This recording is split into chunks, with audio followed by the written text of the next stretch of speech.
Do you know how to make people? No. You've not just mistakenly clicked on a video of Ada's biology channel. I am talking about the Chinese expression of 做人.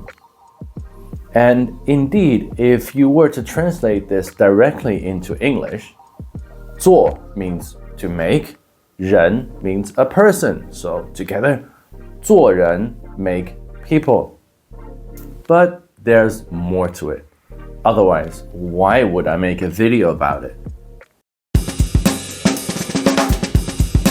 I do this because in fact, this is one of the most important concepts in Chinese thought and culture. When you hear someone say 做人, he or she is not referring to our human ability to procreate.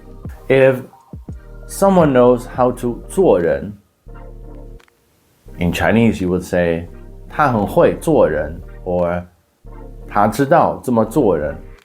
He or she behaves like a good person with strong morals.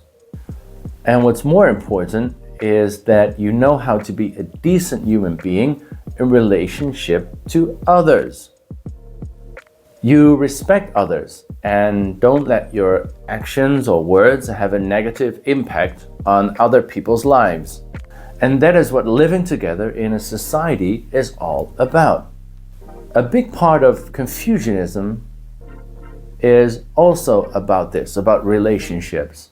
A king to its subjects, or a husband to his wife, or more a partner towards another partner, or a teacher and his students.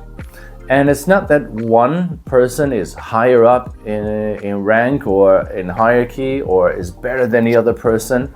It means those two people have a symbiotic relationship. They have to know how to work, how to live together, and each one has their moral obligation, their moral duty towards the other.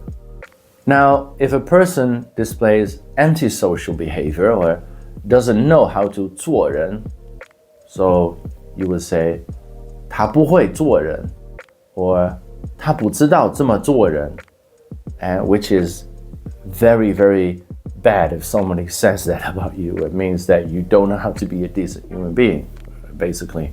In the West, concepts like this are quite rare. It's more about the individual. As long as you're happy, as long as everything goes the way you want it to go, that is most important.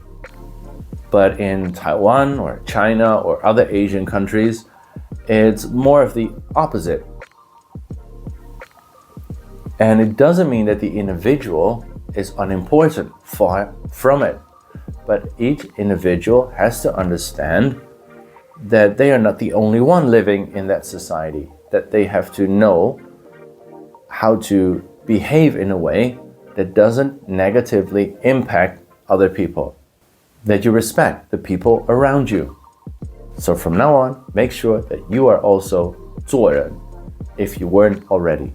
I'm sure you were. And also make sure other people around you are doing the same. Because you see, learning Chinese is not only about learning the grammar or learning words. It's also about learning how people think, about the philosophy, about the culture.